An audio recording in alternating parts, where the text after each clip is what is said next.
September 29th, 1951. Utah State Prison. 5 men raised their rifles. 1 man stood waiting. The warden gave the signal. Sheriff Mac Wade's voice cut through the silence. Ready, aim, fire. 5 shots rang out. It was over in seconds. The man who died that morning was Ray Dempsey Gardner, and before he faced those rifles, he spoke his final words to the world. He said it calmly, no tears, no regret, just 3 short sentences, and then silence. But here's what makes this story different from most. Ray Dempsey Gardner did not begin his killing on a dark road or in a stranger's home. His first known murder happened inside a jail cell, right under the noses of law enforcement. Officers looked at the body. They wrote up their report. They called it natural causes. Gardner walked free. For 8 years, nobody knew the truth. And in those 8 years, things got much worse. Before this story ends with 5 bullets, it begins with a phone call and a young girl who simply needed the work. Here is how we got here. Welcome back to Red Mark Files. If you are new here, this channel is your home for true crime stories told straight from the records. Returning viewers, thank you. Hit that like button right now. Every week, we go where the records lead. Now, let's go back to the beginning. Her name was Shirley Gretzinger. She was 17 years old. She lived at home with her mother in Ogden, Utah, a quiet working-class city tucked against the mountains of northern Utah. 1949 Ogden was the kind of place where people knew their neighbors, where teenagers walked to jobs after dinner, where a mother standing at the door to wave goodbye felt normal, routine, safe. Shirley was not remarkable in the way the world usually notices people. She was just a 17-year-old girl living an ordinary life. She went home after school. She helped out when she could. She was the kind of young woman who said yes when someone needed a favor. That quality, her willingness to step up, is what put her in danger on the evening of July 20th, 1949. A friend of hers had been offered a babysitting job. That friend fell sick and could not make it, so she passed the caller's information along to Shirley. It was a simple handoff between 2 young women trying to be responsible. Shirley agreed to take the job. Before she left the house that evening, her mother grew uneasy. Court records confirm she was worried. She did not know the family her daughter would be sitting for. She did not know who had called. She did not know the name, the address, or the neighborhood. Shirley walked out the front door anyway. She left on foot. It was a summer evening in Ogden. Warm, ordinary, unremarkable. She was simply a teenage girl trying to earn a little money. Weeks later, another woman, 38 years old, from Butte, Montana, would encounter the same man under different circumstances. Her name comes later in this story, but tonight, it was Shirley. Her mother waited. Shirley never came home. Now let's talk about Ray Dempsey Gardner. He was born on October 4th, 1921. From the very beginning, his life was built on instability. His father did not die of old age or illness. He died in a shootout with the police. His mother did not raise him. She went to prison. Before Gardner was old enough to understand what a family was supposed to look like, he no longer had one. The state placed him in an orphanage in Columbus, Ohio. That is where his story begins. Not as an excuse, as a fact. What happened next was not the result of one bad decision. Court records show that Gardner built a criminal record spanning over 500 offenses across multiple states. 500. Theft, larceny, interstate violations. The list was long before he ever hurt anyone physically. The system tried, or at least went through the motions. Gardner passed through 3 correctional institutions. First, the Indiana Boys School as a juvenile. Then the Montana State Prison. Then the Wyoming State Penitentiary. 3 separate systems. 3 separate attempts. Not one of them changed his direction. He was not famous. He was not loud. He did not draw attention to himself in public. He moved from state to state, picking up farm work, staying just long enough to blend in, then disappearing. By design, nobody remembered him for long. Then came 1941. Gardner was locked in a jail in Jamestown, North Dakota. His cellmate was a man named Frank Shelley. One morning, Shelley was found dead in that cell. Officers reviewed the scene. They wrote their report. They concluded he had died of natural causes. Gardner was never charged. He was never seriously questioned. He walked away clean. What the officers in Jamestown didn't know, what no one would know for 8 more years, is that Frank Shelley was the first. By the summer of 1949, Gardner was 27 years old. He was working on a fruit farm north of Ogden, Utah. Quiet, invisible, exactly the way he intended to be. 2 days before Shirley Gretzinger disappeared, Ray Dempsey Gardner was still showing up for work. He had been employed at the Walton Fruit Farm, north of Ogden, Utah, long enough to seem ordinary. He worked. He kept to himself. Nobody raised an alarm. That was the point. Then, on July 18, 1949, He walked up to his employers and told them he was done. He was heading back east, he said. Back home. According to court records, that was a lie. He left no forwarding address. He gave no details. He simply disappeared from the farm, and from the lives of everyone there who thought they knew him. No goodbye, no explanation, just gone. What Gardner did over the next 2 days was not random. He did not stumble across his victims. He looked for them. He sought out women who had a reason to trust a stranger's phone call, a babysitting job passed along through a friend, a newspaper job listing answered deliberately. These were not accidents. These were doors he opened on purpose. On the evening of July 20th, 1949, Gardner made a phone call. Shirley's friend had already passed the babysitting referral along. When Shirley picked up, she heard a calm, ordinary voice offering a job. She had no reason to feel alarmed. She told her mother she was going out for the evening. She did not know the family. She did not know the address. Her mother did not know either. That detail, confirmed in the records, is one of the most haunting parts of this entire case. A phone call, a job offer, a girl who just wanted to help a friend out. What Gardner did next, what he had planned before he ever dialed that number, is impossible to believe. Ray Dempsey Gardner worked alone. There were no partners, no accomplices, no one he confided in, no one who could have stepped forward and warned anybody. He did not need help. He had something that worked better than a partner. He had a method. With Shirley Gretzinger, he did not approach a stranger cold. He found a way in through trust that already existed. According to court records, Gardner never used force to get his victims into the vehicle. He didn't need to. The setup did the work for him. If you are still with me, thank you. This case gets harder from here. Drop a comment below with the word Gardner if this story is already making your skin crawl. And if you have not subscribed yet, now is the time. Because what happened next, on the night of July 20th, 1949, started like any other in Ogden, Utah. Gardner arrived. She got in. No alarm was raised. No struggle at the door. No warning. She had been connected to him through someone she trusted. That connection was all he needed. He did not drive toward any neighborhood. He did not drive toward any family home. He drove south, away from the city, away from traffic, away from people. He took her to a gulch outside Ogden. Isolated, quiet, far from anyone who could help. Then he made his move. When Shirley refused his sexual advances, Gardner did not stop.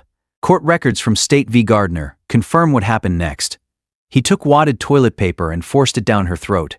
He strangled her with it. He raped her while she was dying. She was 17 years old. Court records confirm he did not leave after that. He mutilated her body. He stole her purse. He took her personal belongings. Then he dragged her into a thicket of trees and bushes, a cluster of overgrowth sitting between a road and a sidewalk south of the city, and he left her there. On the morning of July 21st, 1949, a member of the public found her body. Her clothing had been torn away. Only her sandals remained. Her body showed signs of severe physical violence. Authorities confirmed her cause of death as strangulation. The wadded toilet paper was still in her throat when she was found. Gardner was gone. But he wasn't finished. In Montana, someone else had already answered an ad in the newspaper, and she was waiting for a ride. That same day, July 21st, Gardner returned to the Walton Fruit Farm north of Ogden. Testimony from court records describes his clothing as grass-stained and wrinkled when he walked back in. He said nothing unusual. He simply returned. But there was one thing the Walton family noted afterward. That morning, the newspapers carried the first reports of a young woman found dead south of Ogden. Court records document that Gardner took an unusual and notable interest in those reports. He read the coverage carefully. He asked about it. He already knew exactly what had happened to her. He had been there. 4 days later, on the evening of Sunday, July 24th, the Walton family left for the Pioneer Pageant in Ogden. When they came home, Gardner was gone. He had vanished from the farm while the house was empty. When they checked, a .22 caliber pistol was missing. Several items of clothing were gone as well. Nobody reported it immediately. Nobody connected it yet, but Gardner was already moving. He had left Utah behind. He was heading north, and in Butte, Montana, a 38-year-old woman was waiting on a response to a job advertisement she had placed in the newspaper, hoping someone honest would answer. Someone had. After July 24th, 1949, Ray Dempsey Gardner was no longer in Utah. He was in Montana. Suellah Horn was 38 years old. She lived in Butte, Montana. She was not wealthy. She was not connected to anyone involved in what had happened in Ogden. She simply needed work, so she did what people did in 1949. She placed a classified advertisement in the local newspaper. She was looking for a position as a cook on a ranch. She wrote her ad, submitted it, and waited for a genuine response. Gardner answered it. He contacted her in Butte. He had a vehicle. He told her he could drive her to the ranch location. There was nothing about the exchange that would have raised a flag. He had a car. He had an answer to her advertisement. He seemed like a reasonable prospect. She got in. Outside the city, away from traffic and witnesses, Gardner tried to take her money by force. Suellah Horn did not comply. She refused. She slapped him across the face.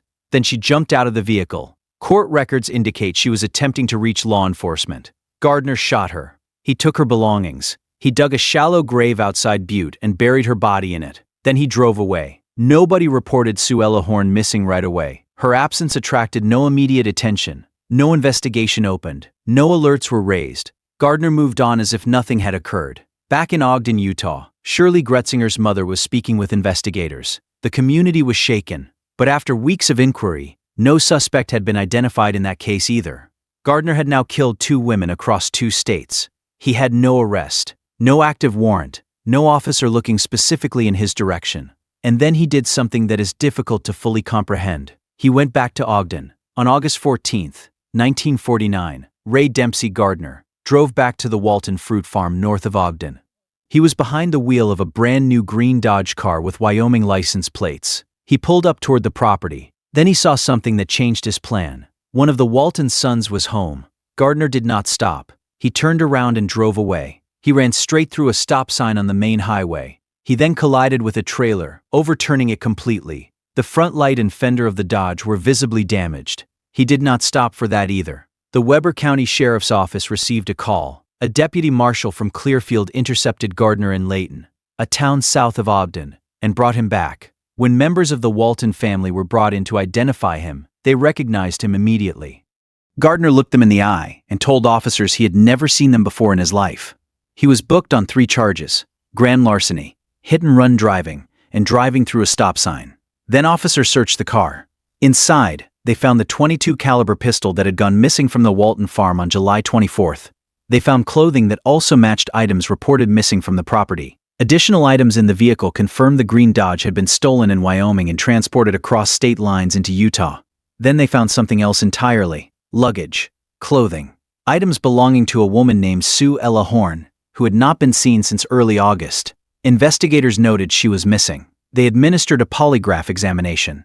The results indicated Gardner had direct knowledge of her whereabouts. Officers then looked back at the full picture: his unexplained departure from the farm on July 18th, the detail about his clothing when he returned on the 21st, his second disappearance on July 24th, the stolen pistol, the stolen car, the missing woman's belongings sitting in his back seat. The investigation that had stalled for weeks now had a suspect. The polygraph results gave investigators what they needed to push harder. They confronted Gardner directly with the evidence connected to Suellah Horn: her luggage, her clothing, her disappearance. Gardner broke. He admitted to killing her. He told officers where the body was. On September 3, 1949, Gardner traveled with the Weber County Sheriff and an Ogden City police officer to Butte, Montana. He did not just confirm the location. He walked them through everything: the route he took, what was said, how it ended. He showed them the shallow grave. Suellah Horn's body was recovered exactly where he said it would be. He returned to Ogden on September 6th. 2 days later, on September 8th, the state of Montana filed murder charges against Gardner. A warrant was issued and forwarded to the Weber County Sheriff. That same day, the Federal Dyer Act charge, interstate transportation of a stolen vehicle, was dismissed. Gardner was now being held for murder. Then, on September 10, 1949, something unexpected happened. Gardner asked for the sheriff. He made the request himself, on a Sunday morning. He also asked that a jail trustee be present for the meeting. Both requests were granted. When the sheriff arrived, Gardner began asking questions. He wanted to know what evidence investigators had in the Gretzinger case. The sheriff answered him. When the answers were laid out, Gardner stopped asking questions. He picked up a pen and wrote out a full confession to the murder of Shirley Gretzinger in his own handwriting. He stated clearly within the document that it was made voluntarily, without fear, without threats, without any promises made to him. On September 12th, he went further. He accompanied officers back to the scene of Shirley's murder. He retraced the exact route from the point where he had picked her up. He walked them to the locations where he had hidden items taken from her body: her watch, articles of her clothing. Those items were recovered exactly where he indicated. Then Gardner tried to walk it back. He claimed an unnamed friend was responsible. He attempted to redirect the blame entirely. The items he had just personally led officers to made that story impossible to believe. During this same period, Gardner also confessed to the 1941 murder of Frank Shirley, his cellmate in the Jamestown, North Dakota jail. No charge was ever filed in connection with Shirley's death. The case had already been officially closed as natural causes 8 years earlier. The Utah Supreme Court, in later reviewing the admissibility of Gardner's Gretzinger confession, noted the following. He was 27 years old at the time. He had met with lawyers on multiple occasions while in custody. He had been informed of his legal rights more than once before the confession was made. There was not a single piece of evidence suggesting coercion, pressure, or mistreatment of any kind. The confession stood. Ray Dempsey Gardner had confessed to 3 murders across 3 states. He had led officers to 2 separate crime scenes. He had recovered evidence with his own hands. Only one state put him on trial. Utah moved first. Montana's murder charges existed on paper but were never prosecuted. The state of Utah had everything it needed: a written confession, corroborating physical evidence, and a defendant who had personally walked investigators through the crime scene. The trial opened in December of 1949 in Ogden, Utah. Gardner's defense did not claim the confession was forced. They did not argue that he had been mistreated. Their challenge was procedural. They argued that because Gardner had been held in custody before being brought before a magistrate, his confession should be excluded under Section 105-12-14 of the Utah Code Annotated, 1943. The delay in arraignment, they argued, made the confession improper, regardless of whether it was voluntary. The Utah Supreme Court, in State v. Gardner, disagreed. The court affirmed that the confession was admissible. Its reasoning was straightforward. The confession had been made voluntarily. Gardner himself had stated as much in his own handwriting. It had been corroborated by the physical evidence he personally produced. He had consulted with lawyers multiple times before making it. His rights had been explained to him on more than one occasion. The procedural argument could not override those documented facts. The jury heard the case. On December 13, 1949, they returned their verdict: guilty of murder in the first degree. The jury had deliberated for 58 minutes. They did not recommend mercy. Under Utah law at the time, a jury's recommendation of mercy was the only way to avoid a mandatory death sentence. Without that recommendation, the outcome was automatic. Ray Dempsey Gardner was sentenced to death. Appeals were filed. Every one of them was denied. Between December of 1949 and September of 1951, Ray Dempsey Gardner filed appeal after appeal from his cell on death row at Utah State Prison. Every one of them was denied. In his final bid, Gardner did not ask for a full pardon. He did not claim innocence. He appeared before the Utah Board of Pardons and Parole with a different kind of request. He wanted to donate his living body to medical research.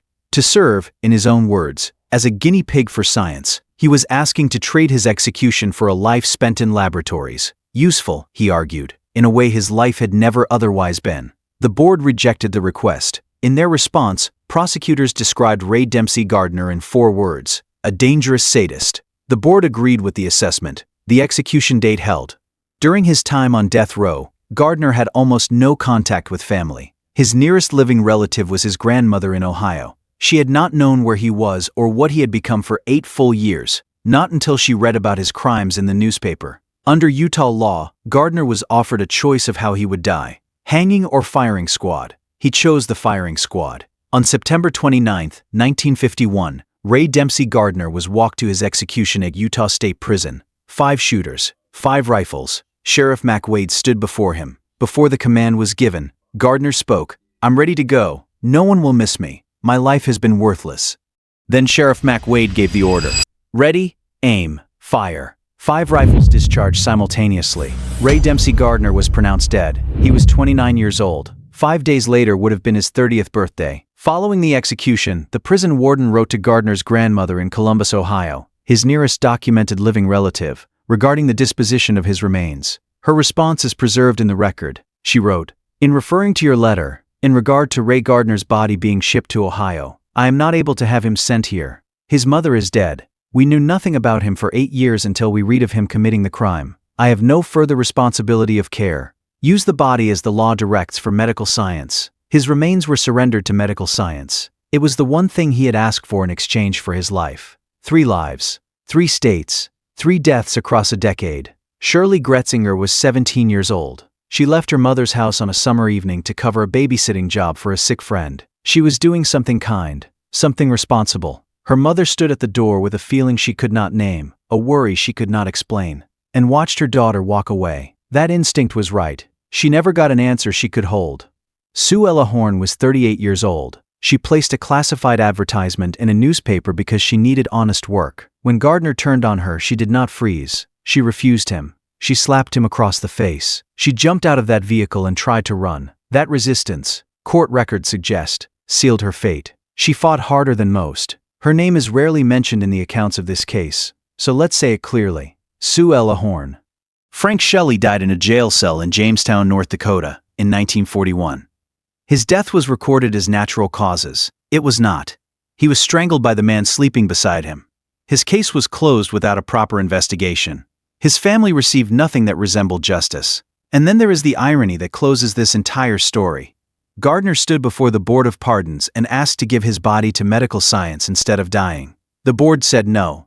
His grandmother, after the firing squad, gave his body to medical science anyway. He got exactly what he asked for, just not the way he intended. A grandmother who had not heard from him in 8 years wrote 4 words that said everything. I have no further responsibility of care. 3 lives, 1 man, and a decade of damage that began in a jail cell and ended with 5 rifles in a Utah prison yard. Which moment in this case hit you hardest? Was it Shirley's mother's instinct that no one could act on, the 58-minute verdict, or those final 3 sentences Gardner spoke before the command was given? Tell me in the comments. I read every single one. If this story moved you, hit the like button. Subscribe if you haven't already, and turn on the notification bell so you never miss a case.